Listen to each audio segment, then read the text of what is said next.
This week, it's Guestapalooza. Our own Andy Evans from Legends and Champions talks to TNA star Ryan Nemeth.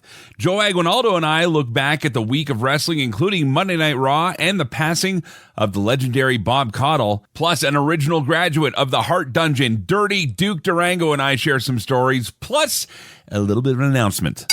Ladies and gentlemen, welcome to McGuire on Wrestling. Allow me to reintroduce myself with Mike McGuire. Stand up, son. Let me take a good look at you. This guy's a serious professional. You know what I want to talk about? Yeah. Well, the professional wrestling. Do I have your attention now? Done shilling. I'm done shilling, okay? Let's get this show on the road. I love professional wrestling. Hello. How are you? Good week? If you're a wrestling fan, I think it was a pretty good week. Lots of interesting things happened on a lot of the major shows. And if you got the chance to see some indie wrestling wherever you are, it was probably a good time as well. I'm Mike McGuire. This is called McGuire on Wrestling, a weekly wrestling radio show and podcast. I myself coming off an indie wrestling show here in Southern Alberta, and I'm doing a lot of lighting and production for that. But the funny thing is that now that's becoming the norm when it comes to going to wrestling shows. I mean, there's still great indie shows that'll just come, set up in a hall or a gym or a theater or something like that, and off they go. But these days, it's hard-pressed to find something that doesn't have lighting, maybe some effects, video, all this stuff, because that's what wrestling fans are conditioned and getting used to. And so a lot of promotions, even on the independent level, try and keep up and try and do what they can. And so I offer what I can to enhance that a bit, but realize for me, the lighting thing is like a hobby, you know? So I've just managed to run into a bunch of equipment and kind of know how to use it a little bit and have some fun with it. But nevertheless, it's always a great time getting to be at an independent wrestling show. I got to meet some more great wrestlers out there. Actually met a pair of women who wrestle, one out of Ottawa and the other from Savannah, Georgia originally. She's in the Atlanta area now. Just came out of the Nightmare Factory, Cody Rhodes' school down there, and just an amazing story. Doing what she can, getting booked everywhere she can, and you'll hear about that with another famous woman in wrestling, with a guy we're going to talk to today who came up in the dungeon at the same time that Natty Neidhart and TJ Wilson especially were going through the dungeon. And so came up with them. To me, he's Jordy, but to a lot of wrestling fans in Alberta, he is Dirty Duke Durrango. So we'll hear from him. Also, highlights from an interview with Andy Evans and TNA star Ryan Nemeth this week. Andy got to catch up with the Hollywood Hunk. Plus, after this past Monday's Raw, I almost had Joe Aguinaldo talked into doing another edition of our old Raw review show called Tuesday Morning Cooked, and then saner heads prevailed. But there was a lot that happened on that show. AEW, of course, had their Blood and Guts show, which was insanity. And then we followed up with what happened on SmackDown with like Matt Cardona and LA Knight and all these other strange things that are popping up. Plus, TNA has a new world champion in Frankie Kazarian. That's causing a lot of discussion. And another thing causing some discussion is the future of this program you're listening to now. I have not tried to be too overdramatic with this, but it's been exciting, and there's been a lot of things that need to be ironed out before I could officially go ahead and have that conversation. So I'm not going to do it alone. You'll hear from someone who's been a big part of this process. That's on the way. But right now, let's do what we always do and get down to some of the biggest stories of the week in pro wrestling. This is the 5 Count. You want to hear the breaking news? Hi, wrestling fans. Welcome to Mid-Atlantic Championship Wrestling.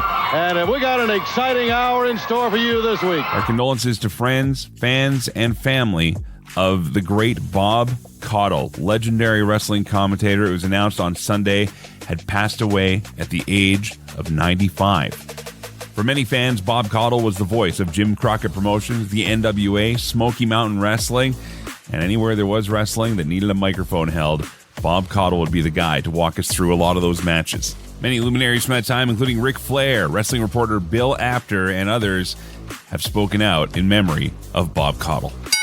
We're also sending our thoughts out to Tanea Brooks, who is known to wrestling fans as AEW's Rebel. course, she was a longtime associate of Dr. Britt Baker, but hasn't been on AEW TV in a long time. We found out a while ago she was going through some medical challenges, and now, in a video released to fans, it says she's been diagnosed with primary pulmonary lymphoma of the lungs. She says there is a treatment plan in place for her, but right now has some other challenges to overcome first. I have a very serious infection right now, so I'm on IV antibiotics, and I have to clear this infection first before I can address the cancer. And then we'll start there, and then we'll kick its ass. Before her time in AEW, Rebel was also seen in TNA Wrestling and had a career in dance and as a professional cheerleader with the Dallas Cowboys. Woo, woo, woo. You know. All right. Well, he came out as a surprise in the John Cena Last Time Is Now tournament. Matt Cardona, or Zack Ryder, says that right now there's nothing for sure when it comes to his plans moving forward. Now, several reports are saying that it was a one-off appearance for Zack Ryder, but Matt Cardona has been appearing on NXT regularly. Here's what he had to say in an interview after his appearance on SmackDown this past Friday. This might be a one-time shot. I might get the call tomorrow. It doesn't matter. Because I'm Zack Ryder. I'm always ready. And I guess I could say this. Woo, woo, woo. You know it. Well, Dave Meltzer is off this week, but when he gets back, I'm sure we'll be talking all about the newest inductees into the Wrestling Observer Hall of Fame. The list was announced earlier this week. Spiros Arion and Gran Hamada topped the list as far as votes went, followed by Darrell Dixon and CM Punk. Cody Rhodes is now a Hall of Famer, as well as Sabu. And Bobby Bruns top off the class from this year. In order to be inducted into the Wrestling Observer Hall of Fame, inductees need to receive 60% or more of the vote the panel is voted on around the world. And at the time of production of this week's show, we have a few matches announced for AEW's Full Gear. We'll go from the top and work our way backwards with the AEW World Title Steel Cage match, seeing Adam Page defending against Samoa Joe. Chris Statlander defends the Women's World Championship against Mercedes Moné. AEW's World Tag Titles see Brodito defend against FTR. And the TNT title is up in a no DQ match as Kyle Fletcher takes on Mark Briscoe. There'll also be the National Title Casino Gauntlet match, which is currently vacant. In that tournament right now are Shelton Benjamin, Bobby Lashley, Ricochet, Mike Bailey, and Kevin Knight. There is room for at least 2 more participants in that match. In a $1 million 6-man tag team match, Josh Alexander and the Young Bucks will team up against Jurassic Express and Kenny Omega. Also on the card, Pac versus Darby Allin. And of course, it's AEW, so expect a few more matches to be announced later on this week. McGuire on Wrestling. Well, again, I don't want to get too grandiose about this, but if you've been following this show and what I've been doing in wrestling media before that, and maybe even just my radio career, this is something that I've always kind of dreamed of. And don't get me wrong, I love what I do for a living. I work in country radio. I get to play music, talk to stars, play songs, and do all that fun stuff. And all my bosses know this. If an opportunity to full-time make a living talking about pro wrestling on the radio or in podcasts or whatever could be a thing, that's where I would be going tomorrow. I'm not saying we're there yet, but starting next year, McGuire on Wrestling and the Celebrate Wrestling podcast shows, we're going to get a lot bigger footprint now.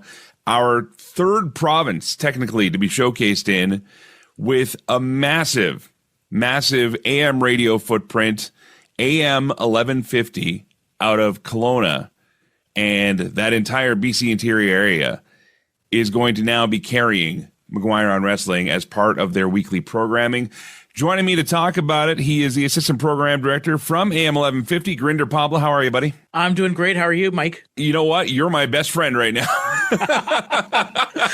we don't even know each other that well. It's funny, we work in the same company, but this, and I have to give a nod to a guy inside of Vista Radio as well named Ken Kilcullen, because he really championed this as well. But thank you for giving this show and all my colleagues here on Celebrate Wrestling an opportunity to reach out to a whole new fan base.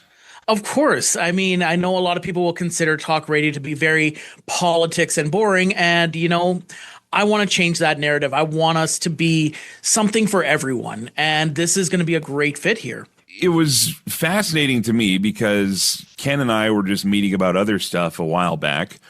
And he had mentioned how AM 1150 was going through some new exciting things. And I said, hey, AM 1150, isn't that news, talk, and sports? And he goes, yes, it sure is. I said, so about that sports thing, used to do this radio show on a sports talk radio network, and it doesn't exist anymore, but it's a perfectly packaged show ready to go. Been doing it for a while. Got, we're hitting the downloads and everything. You want to check it out? And so I guess he passed it on to you, and this isn't feeding for compliments. Okay, that's not what I'm doing here. But when you were then handed the link to McGuire on Wrestling and our podcast here, what was your first impression of what we're doing? Before I listened to it, I thought, oh, great, here we go.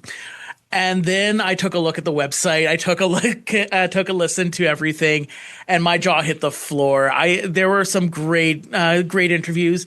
Dave Meltzer, you had him on. There were some stars you had on, and I think I spent probably 10 minutes, and I went over to Ken. I'm like, we need to have this. What do we do to get this going? Well, and that's part of it. Dave was with me in a previous incarnation of what we do here, and I even have to give nods to the original creators of that program, because without that I would have never got this opportunity to do this. But when we took McGuire on Wrestling and made it a thing, it almost was a happy accident. And I called Dave and I said, look, I'm gonna keep going.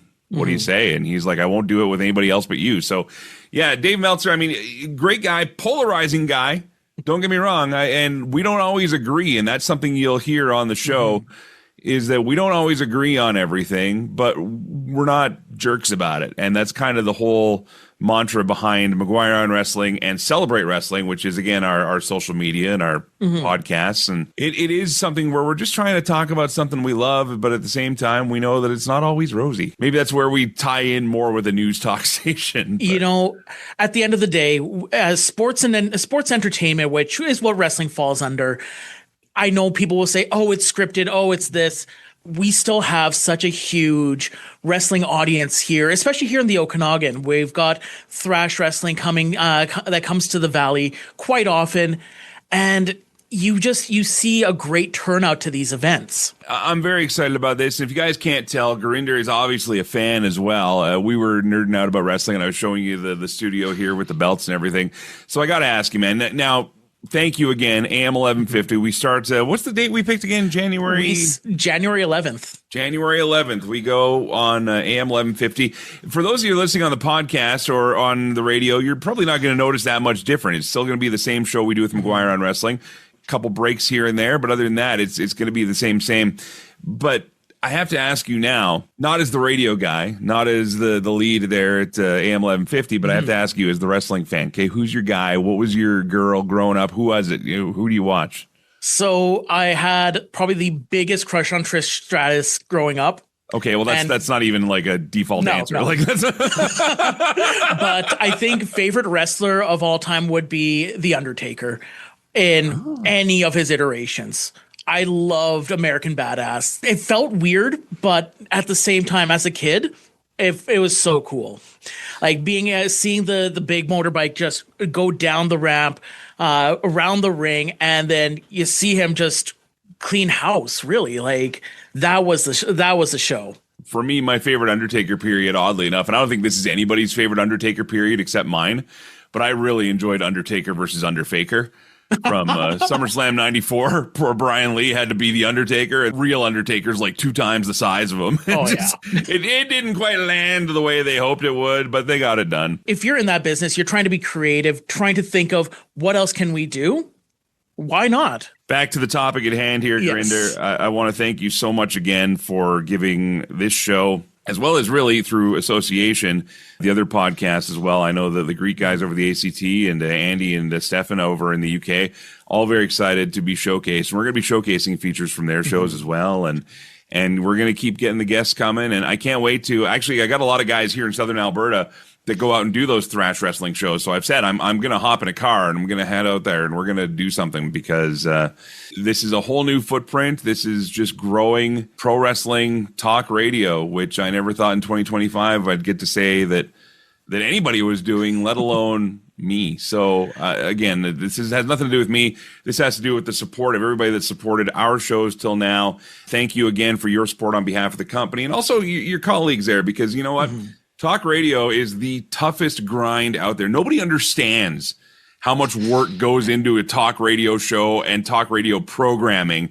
And even the stuff that you and I ironed out and how we're going to get the show on the air, like you've really gone above and beyond to help make this dream come true. So thank you, man. And I can't wait for January. It's going to be amazing. I can't wait for this show to start. And like I said to you before, when you're in town, let us know. We'll have a studio space for you to work in, and we'll definitely get that going. So there it is, January 11th, 2026, McGuire on Wrestling, part of the Celebrate Wrestling Podcast Network, expanding our national footprint. And even just saying that out loud, it feels, like I listen to a lot of the big shows, obviously. And never do I think for a second this is one of them. It might be on its way, but I don't know. I take pride in what I do here. I take pride in what our team does here. And we're all doing it, again, for the love of the game. This isn't a money-making thing, okay? This isn't, I've got a job. We've all got lives we got to take care of. And it's always been a hobby. It was always supposed to be a hobby. And it's turned into something that a lot of you have supported and allowed me to take everybody with us on this wild ride here. I will say this. There are talks with other places to expand this thing even further, but without your support listening to this show now, whether you're on CKXU here in Southern Alberta, 106.1 The Goat, all right, the web homes of my radio station here, 98.1 The Ranch, as well as 94.1 CJOC, or even if you're now going to be joining us on the radio in BC with AM 1150, this is really what the dream has been, and I'm getting a little emotional about it, so I'm going to throw it a break. We're going to come back. We've got some great conversations coming up for you. Ryan Nemeth from TNA talked to our own Andy Evans from Legends and Champions. We'll have a highlight of that with the full interview posting this week. Dirty Duke Durrango is on the show, and up next, Joe Aguinaldo and I take a look at the week in wrestling and some of the things we noticed. This is McGuire on Wrestling. The alternate commentary table, ACT, brought to you by the Celebrate Wrestling podcast feed. Listen, it's Mitch, it's Dimitri. We got this little pod thing that we do every single week where we talk about the week in wrestling and the way in which we do it from the other side of the railing. Right, Mitch? I like that. We're coming at it because we love it. We hate it. The alternate commentary table, ACT. Download it anywhere where you're getting your podcast. Check. Thank you so much, Boston. Because of you, tonight, the champ is here! Welcome back to McGuire on Wrestling. Well, it's been a little while since we've heard from our pal Joe Aguinaldo. How are you, buddy? Hey, man. Little sad news broke as we were starting to produce today's show. And that is that legendary announcer Bob Caudle has passed away. Bob, of course, a mainstay in the NWA and Jim Crockett Promotions, Mid-Atlantic. I mean, it was funny. I was just isolating clips for him in the 5 count and just going back, like seeing some of the names that he worked with that now are revered as like all-time legends. And that was weekly TV, you know? Yeah, actually, like I'm not one to, really be affected by celebrity passings and stuff, but I'll admit this one was a little rough because I grew up watching this guy. I remember watching, the old Maple Leaf wrestling show in Toronto, and they would show tapes from the Mid-Atlantic area. So I grew up watching Bob Caudle. He was kind of like, they talk about the announcers being the soundtrack of wrestling. He was definitely a soundtrack for me as a kid. Just going back and watching a lot of his tapes through the years here and stuff he was on. I mean, he's called some legendary moments. He's called some of the biggest championship matches, but he also seems to be one of those guys that was revered kind of in the Gordon Soley role, to many extents the Jim Ross role, although sometimes there's stories that you hear otherwise these days. But let's not get into that, please. No, but of being that consummate professional that you'd hear about. And I was just watching actually an old interview with Jim Cornette, and he was talking about Bob Caudle, and he was saying how he'd always try and break Bob and try and get him to giggle during a show, and it just wouldn't happen. Meanwhile, everybody else is busting a gut watching it on the monitor or anything else, but Bob was just like tunnel vision. Like the other thing you got to remember too is back then, I mean, it was still very much like the kayfabe era, and they were still treating it as, you know, like a legitimate sport. Like, think about it. You wouldn't see Bob Caudle or, you know, at the time, Crockett, like laughing at a wrestling match like you would see today with Michael Cole and let's say Stu Bennett. And that's not a knock, by the way, on anyone today. It was just a different time period. But yeah, Bob Caudle brought a legitimacy and sort of a professional take to pro wrestling. And again, I'm going to miss that guy. Like, that one affected me a little bit. We'll probably talk more about Bob Caudle in the next couple weeks here, maybe when Dave gets back from holidays here. But Joe, while I have you here, we've made the announcement. It's official. I want to thank you for your friendship and, most importantly, your contributions to what we do here as well. Actually, I think it's the other way around, to be honest with you. The friendship comes first, but as far as what people are listening to, it's definitely your contributions to this show, because now we are expanding our footprint, going into the BC interior. Nice. And this officially has us covered in 3 provinces and obviously around the world through podcasts and everything. So thank you once again, my man. Here we are doing full-blown wrestling radio again. You know what now, man? I have to thank you for letting me come along for the ride. I mean, you know, I know you don't particularly like getting a lot of compliments, but like, you've worked so hard and through some serious adversity, dude. Like, let's not beat around the bush here over the last, you know, several years. And it's just been, it's really been my honor and my privilege to be a part of it. So congratulations to you and all the work you're doing. I'm just glad that I got to, you know, say some stupid stuff on your podcast and on radio shows. Well, hey, we're going to keep doing that. If you're expecting with this expansion for there to be like a serious uptick in quality, I got news for everybody. No. It just means that a bigger number of people will be able to hear some really dumb stuff and have a good time listening to it. And hopefully we get closer and closer to that Maple Leaf Mr. Big Stick advertising deal. Yes. Give you guys a great rate. I'm just saying. Well, Sarah Smelly was the Globe Mail. She was working for the Globe Mail at the time. I think she's doing something else these days. But well, if she's listening to this, and if you got any contacts, give us a call. yeah. I've got a Maple Leaf plant like literally like a few miles down the road from me, and they're not calling me back. So it's all good. It's all good. Well, it's funny that you talk about some of the silly things we've done on the radio and on podcasts throughout the years, Joe, because I almost was convinced and ready to, and I know that I had sucked you in on it too, to do another rendition of Tuesday Morning Cooked, which is our old Monday Night Raw review show. After this past Monday's Raw, I started watching at the beginning, and I thought, this is going to be exciting. It's John Cena in Boston. It's got all the right ingredients to make something great. There was rumors earlier in the day that the Dominic Mysterio confrontation was going to happen. We thought maybe it might set up for Survivor Series. Turns out, no, we'd get that match that night. Before we get to that match, though, I told you that this is a great Raw. You were doing something else, and you went into Netflix, then you jumped it from the beginning. And what I forgot to mention was, except for the start. Okay, so there was a 2-minute period when I started from the beginning where I was really hating Mike McGuire. Like, I was just hating your guts. I'm cursing your name. I think my wife got scared for a little bit. It was just... It was horrible, pal. Get in line. because that beginning was all promos. And it wasn't even all horrible promos. The horrible promo, let's be real here, started off with the first guy we saw in the ring. And for Raw in Boston, the last time in Boston ever for John Cena, who do we get to see first in the ring? Just kidding. It's Triple H. And he went on and on. Mitch and Dimitri had a great comparison to it this week. They said that it was like he was doing the best man speech that nobody wants to listen to at a wedding. Yeah, 100%. And like, I mean, even like, look, I get that he has been around the block, so to speak, right? But just the way he was all about, like, I'm the authority on what the greatest of all time is. And I'm just like, dude, can we just bring John out and have him talk, please? He could have he could have just said that, and he could have said it in a minute. Mm-hmm. But I think he went on for like 5 or 6 minutes on this thing, and I didn't time it, so I can't say that. But that's what it felt like, at least.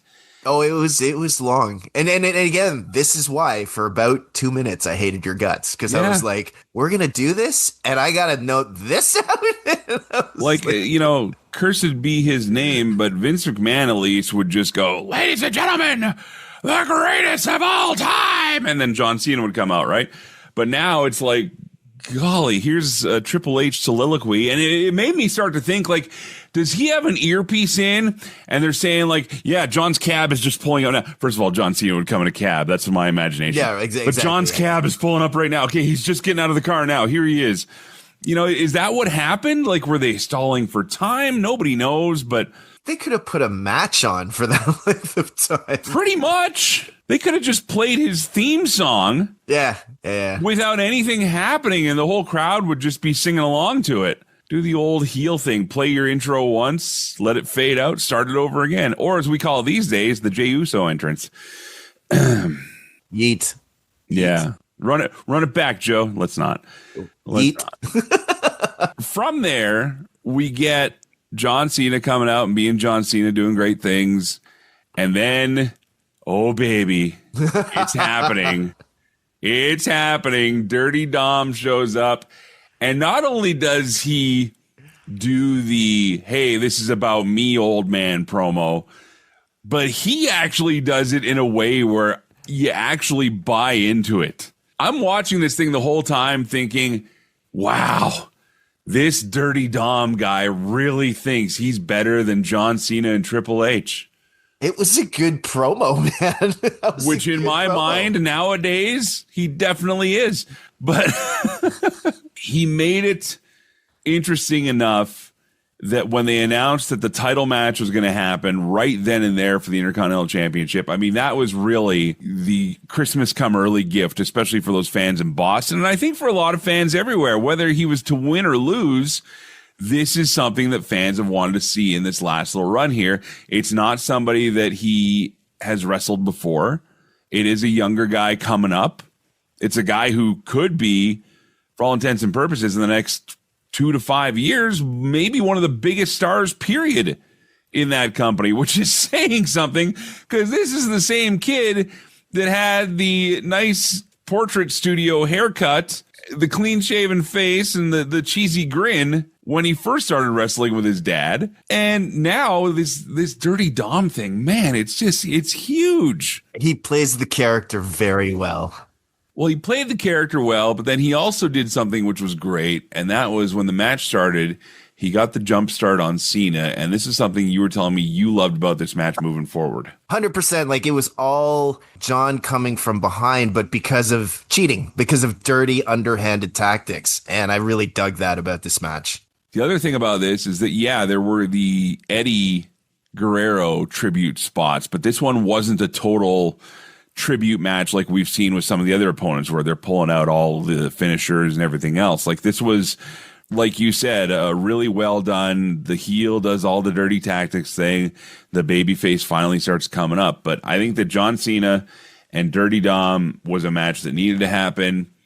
I think that the perfect bow on the gift is Cena winning that last championship, because honestly, let's face it, whether he was Intercontinental Champion or not doesn't matter. It's not going to impact the legacy of John Cena in any way whatsoever, other than he gets to say, yeah, Grand Slam champion, great, that's fine. My question now is, who is he losing it to, and does he lose it in that last match? And if so, the popular money's on Gunther for the IC championship in the final for the tournament, but I mean, it could really be anybody. I think that's what makes this interesting, but let's stick with this narrative for a second. Let's assume that he is going to lose the belt and his last match, okay? If that's going to be the case, I don't want it to be Gunther, because Gunther's already been IC champion. That guy should be really in the world heavyweight, like the bigger title picture. So right. I do like the idea of him losing the belt and, again, giving back to the company, because I mean, let's face it, that's what he's pretty much been doing this entire run. He's been trying to give back as much as he can. So I would not be shocked if he loses the Intercontinental title. But who that's to, I'm still kind of wondering, especially now that he won the title. At first, like the popular money or the popular sort of thought was Gunther, but now that he's won the title, I'm not so sure about that. I don't know. Gunther has that reign as the longest Intercontinental Champion now. I mean, that was something that he lays claim to. And there have been times where the secondary title has been elevated above the World Championship before. That might be the case here. No disrespect to Punk and what he's doing. But honestly, with John Cena having that belt, it's a totally different story than anybody else having that championship. As much as I hate to say this, and I wouldn't mind seeing him win it just so he can say, yeah, I got this one too. I don't want it to be Sheamus right now. No. If Sheamus wins it down the road, great. Gunther needs to still be established as the guy. And I've talked about this with Dave Meltzer on the show before as well, saying that, okay, Brock Lesnar, Gunther, this is the match that we were expecting a couple years ago. Does it get more interesting if Gunther is the guy that retires Cena? Brock is the only guy that really beats Cena as far as this retirement tour goes, with the exception of Cody, I guess, winning the championship back. So does it turn into we've got these two guys that were really the spoilers of the John Cena retirement tour, then going off against each other? And then if this is Brock's retirement, informally or formally, are we saying, hey, Gunther's the guy that shuts down legends? He did it to Goldberg. If he does it to Cena, then it makes the Lesnar match more interesting to me in the long run. Again, this is all hypothetical if any of this is even happening, but that's the only way I see this working, where Gunther gets that credible retirement victory over Cena and it being a good thing for the company moving forward. Because I don't know where you're at with Gunther. I still think the guy's fantastic. And he is one of those anchor points that people can hang the company on. But the one thing I got to say is that I think they got to turn him somewhat of a babyface somehow. And that might happen after the Cena match. Who knows? I like Gunther. I think he's really good. I mean, I've liked him since he was Walter, right? So like back in his indie days. I guess it's just kind of weird because I don't want to see him, even though it's a good thing, I don't want to see him win the Intercontinental Championship, because personally, I think that's beneath him. I think he should be in a more top program personally. Well, yeah, and again, just to play devil's advocate here, if it was him against Dirty Dom for the IC title, I'd agree with you 100%. But when it's him against John Cena for the Intercontinental, let's face it, the Intercontinental Championship is, from a stature standpoint, and he would never say this because he's a firm believer in elevating everything you have, but it's beneath John Cena. If this was to happen, this should have happened years ago, but it's on his way out. This reminds me of the time, do you remember in WCW, towards like the late 90s, right before the closure, I think, where they had the U.S. title on Ric Flair? Right. And I thought that was so weird. And then even in WWE, they had the tag team championship on Ric Flair. Like, this guy was the guy who was the, 16-time kiss, steal, and wheel and deal and all this other stuff. And now he's got the secondary belt, and now he's got a tag belt. And so while it put something on his waist while he was in that company and even in WWE, the titles are beneath some guys, for sure. No, and that's fair. And again, like, let's just stress that this is all speculation, people. Oh, yeah. So, because I mean, jacking. Like, if we didn't have the title, I think Gunther does make sense because, he's a guy that you're grooming, the longest IC title reign. He's already been world champion. He's Taker and all those guys. They love Gunther. So this is a guy that I think the company has a lot of, they're putting a lot behind him. So he's a guy that would make sense to win. But I will also say that, and I shout out to the ACT guys, but Mitch and Dimitri actually mentioned a name that I thought made sense as well. LA Knight, that guy, that win over Cena, that could get him maybe to that next level that, he needs to get to. And that's just it. They've had the big question mark on him for a long time. Many people say that the ship has sailed for Knight, and I'm not one of them because I think he's good too, but at the same time, I can see where they're saying that, where if, okay, we're going to look at a whole new era. I mean, this Cena retirement show on Saturday night's main event is going to be half NXT talents versus half main roster talents. So already they're really putting a youth movement, a real elevation on the next faces. And maybe LA Knight is that guy. I hope for his sake he is, but I just don't know. I just don't know. That said, on SmackDown this past Friday, I don't know if you saw the show or any highlights or anything, but LA Knight versus Matt Cardona or Zack Ryder. I mean, talk about, this was like early 2000s wrestling.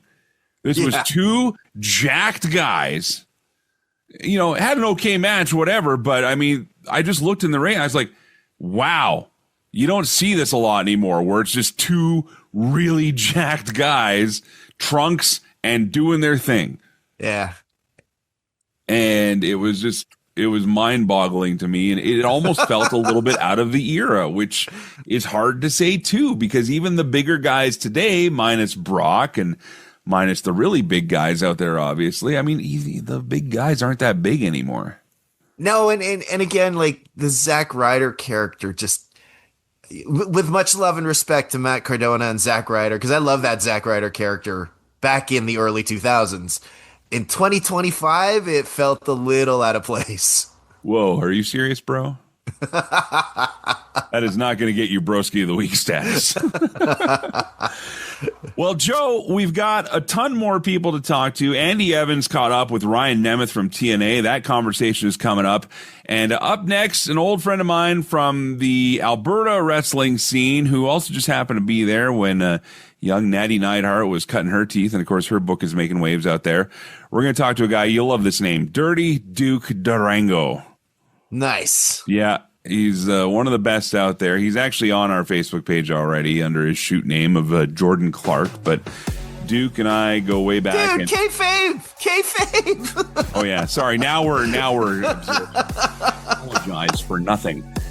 Nevertheless, that conversation is coming up next. Joe Aguinaldo, always a great pleasure to talk to you, man. Thanks for being here. Thank you for having me. This is McGuire on Wrestling. Legends and Champions is your weekly fix to go old school, looking at the classic world of professional wrestling. From Hulk Hogan to the Hitman Bret Hart to the Icon Sting to the total package Lex Luger, we have it all each and every week on Legends and Champions, part of the Celebrate Wrestling Network, and it's available on a Wednesday with me, Andy Evans. See you there.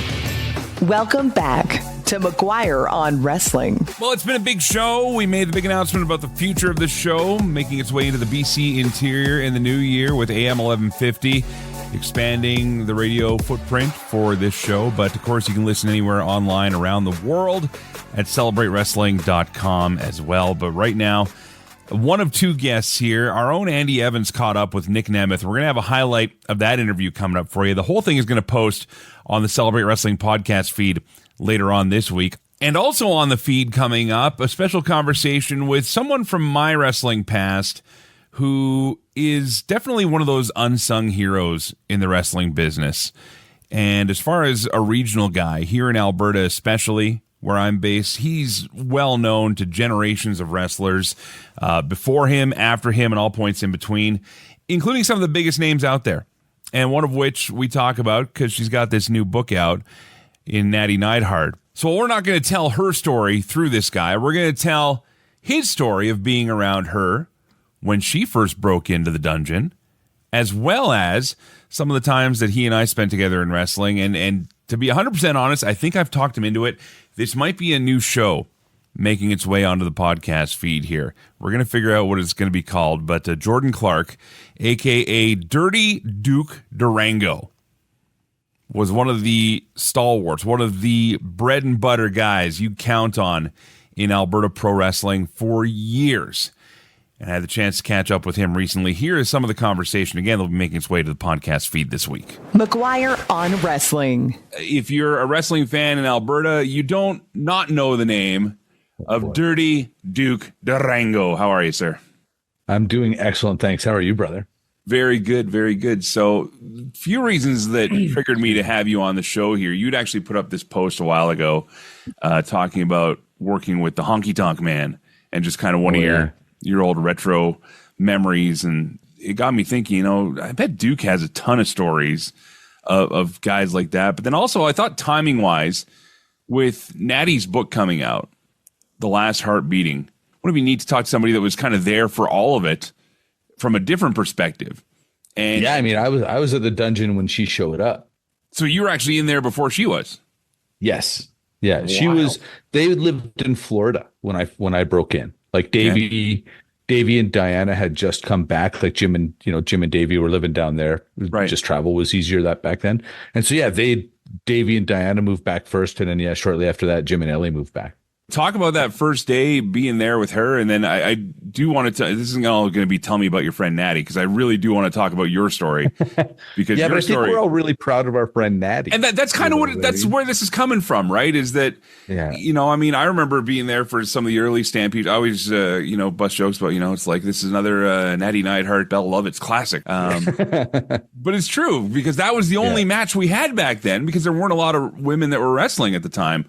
And the ones that were, you'd have to pay to bring in, and financially it wasn't feasible for the company. So it was very tough for those two to, kind of get experience like that. So talk about that day that you remember her coming in. Like, I kind of remember her at first, she was hanging around a lot. Like when we kind of broke in, there wasn't a lot of, girls weren't really allowed in the dungeon. Right. And then, Brooke and Lindsay in particular, Allison's daughters, they were down there all the time with Georgia, Harry's younger sister. And so Natty and them just started kind of coming around. So she started to see the wrestling. And then once she was around it, you could see pretty quick her and TJ formed a bond when they were, I don't know, maybe 15. Yeah. And I think just being around it, and it's in her DNA, right? Whether it's from her grandfather or her dad. It was kind of like one day she wasn't in the dungeon, and then the next day she was. And the truth is, when she started doing most of her early training, that was during a time when I left the Hearts. I'd been gone and then went back, and she was really then just starting to, kind of find her legs and really, to be honest with you, slap the out of the guys in the dungeon. We're on the radio. Sorry. That's all right. There's no other way to say that, though. That's fine. I mean, to tell you the truth, it's one of the reasons I thought when she got to the WWE, she'd have a hard time because none of the ladies there worked that style. Like, right. It was the Divas era. Yeah. And she always worked strong style. So I think there was a lot of those ladies that did not want to get the stuff slapped out of them. Well, I remember too, we talk about those matches from the early Stampede days. And again, that was the women's match, really. I mean, occasionally, like you said, another girl would come in from somewhere else or vis-a-vis. But I mean, I must have seen those two wrestle a dozen times in the time that I was bouncing back and forth from Calgary to Edmonton alone. And that's just like regular shows, When you're working with the same partner, I mean, I worked with Pistol Pollock like that pretty extensively on the road. You sort of fall into these routines where the office is trying to get you to work kinks out or get a good match together. But it gets to a point, it's like, hey, creatively, we have nothing else to do. Program wise, we have nothing else to do. And for the people involved, I mean, it can be hard to stay motivated. So even the fact that they both were motivated to be there every week and still do their best to tear the house down is, again, testament to their passion for the business. Again, this is all stuff I really hope to ask her about someday rather than us sitting here, mansplaining it back. But for me trying to speculate on what the thought process was. Yeah, exactly. Well, and that's it. I don't want to put us in that position either, but I would think that, okay, me, for example, okay, the most I've ever done, I've done like 2 angles in my life and a lot of ring announcing and a lot of commentating. But for me, I get what it can feel like to be the only guy doing one thing on a show, basically. And that's just all I can bring to the table, and even though I love doing it every day, there are those days where it's like, man, I wish I could do more. I wish I could do something different, Well, in your heart of hearts, no one's a one-trick pony. These days, for example, like I work with a promotion down here where I'm at, and I don't do anything in ring or on microphone or anything. I do a lot of lighting and production stuff. So It's nice because I can use that other skill. But when you're a wrestler, I mean, your other skills are the types of matches you can have. And I could imagine that would drive you crazy. Well, and looking around the locker room and saying, I think I could work well with this person or that person, or, and so it's tough when you're sitting in the locker room. It's like, well, I could work well with that person, but they're a guy and I'm a girl. Intergender wrestling was not a thing back then. Yeah. So it was kind of like you could, Natty or Belle Lovitz, neither of them could look around the locker room and say, geez, I'd like to put a program together with her. I think her and I could do this well together. We can set up a tag team. It's just, so I give them so much respect because to get any real experience other than what they were kind of doing to just do the same thing over and over, they had to leave the territory where a lot of us, I had 14, 15 guys I could wrestle with. I had a job at home.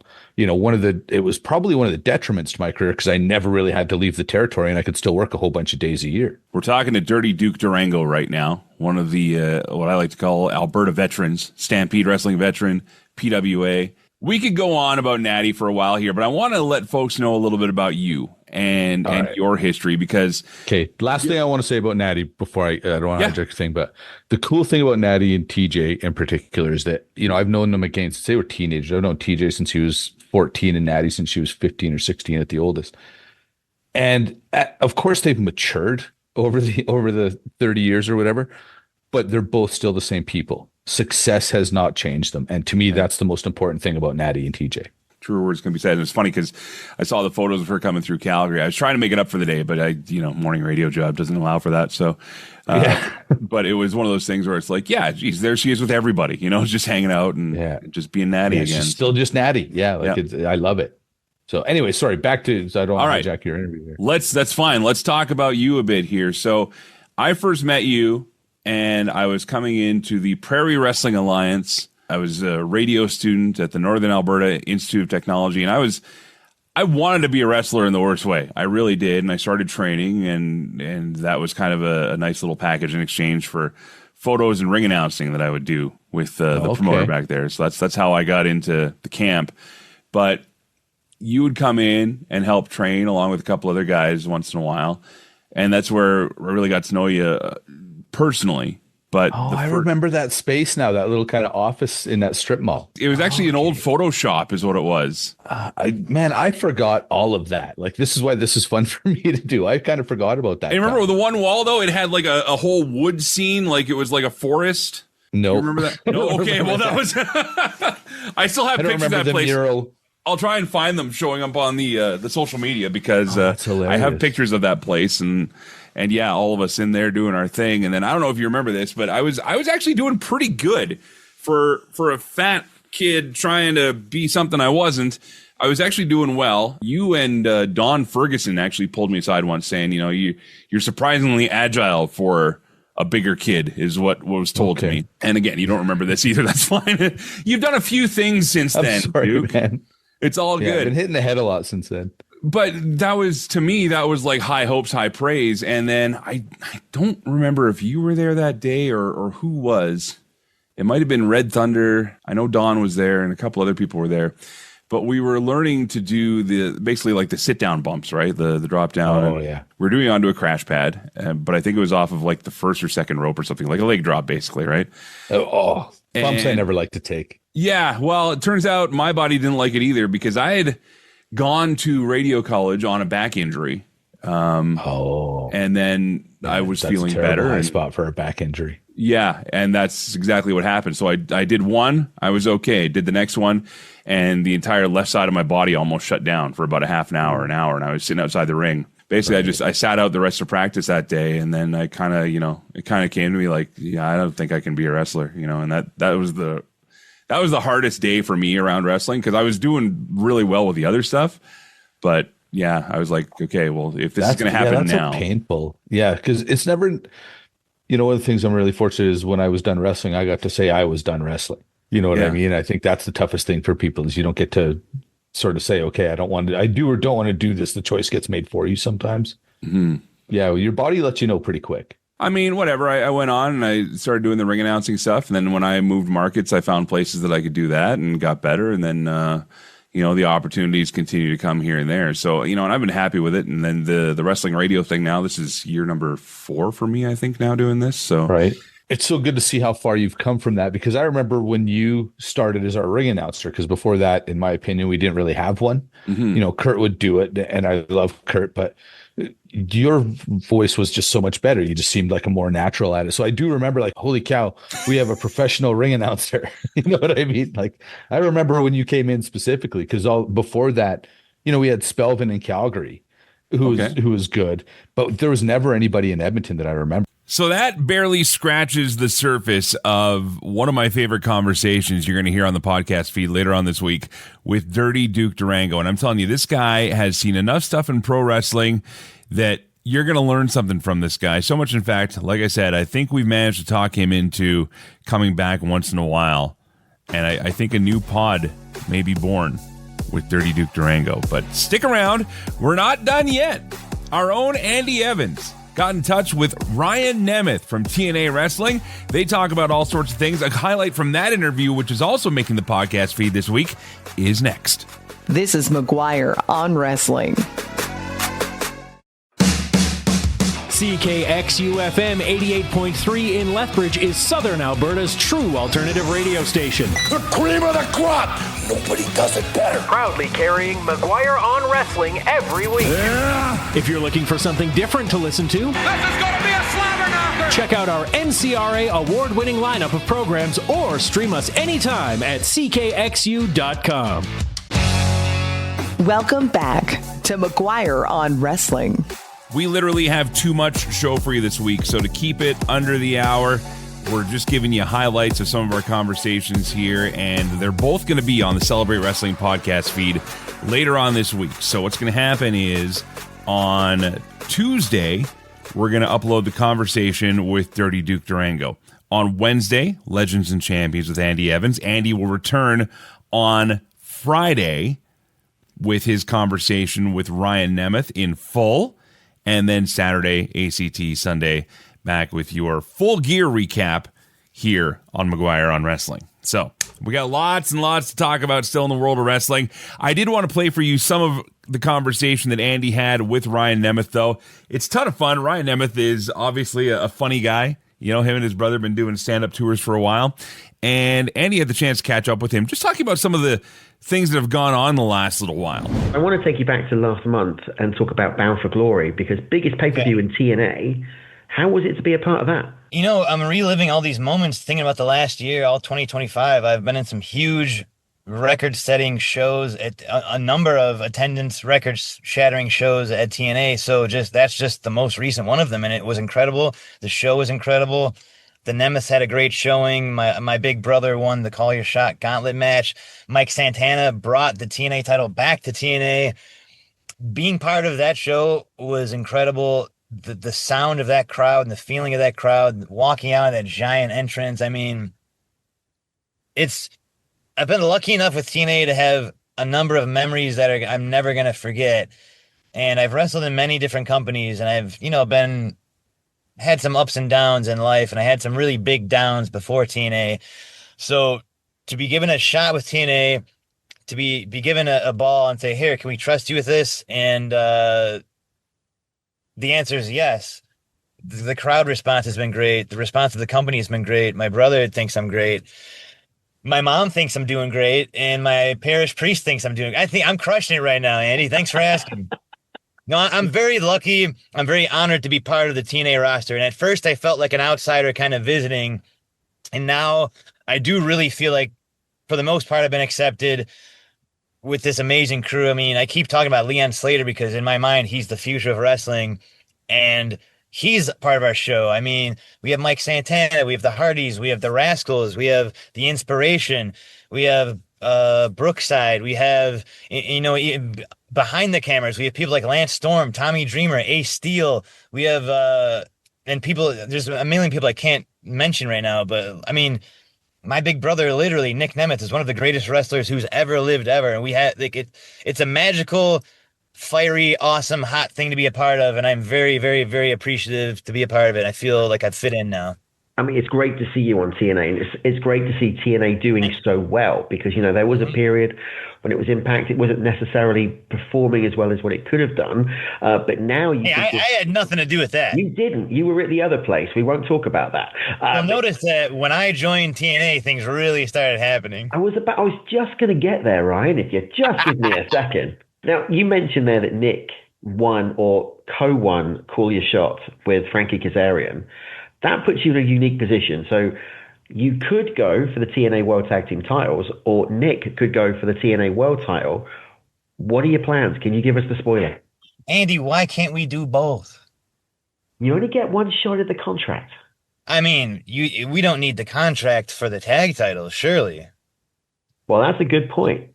I mean, we've earned that in the past. I will tell you that I have a lot of plans. I have a manifesto. I have some schemes. I have some nefarious deeds I'd like to start unveiling, but it's all starting this Thursday in El Paso, early December. I have insane plans for the Nemeth family. Well, again, you'll hear some of those insane plans for the Nemeth family and that entire conversation with Ryan Nemeth and Andy Evans coming up later on this week on the Celebrate Wrestling podcast feed. But we are completely out of time. Thanks to Andy, thanks to Ryan, thanks to Dirty Duke Durrango, thanks to Joe Aguinaldo, and thank you to Gurinder Pablo as well, who is a bigger piece of the puzzle than you could ever imagine when it comes to what's coming up down the pipe for this here show. Again, thank you most of all, though, for listening, supporting the pod, supporting the radio show, supporting what we do here, and just for following, subscribing, liking stuff, and joining that Celebrate Wrestling Facebook page. If you haven't done that, this is the time. Make sure you answer the questions upon intake so I know that you're not a bot, and we'll get you in there and start having some real fun here as we welcome a whole new group of people into the Celebrate Wrestling family. That does it for me this week. I'm Mike McGuire. Until next time, thank you for listening and letting me do what I do. Play safe, drive safe. Be seen ya. McGuire on Wrestling, online and on the radio. Listen to the show Mondays at 4 p.m. Mountain Time at CKXU.com, wherever you get your podcasts, and at McGuireShow.com.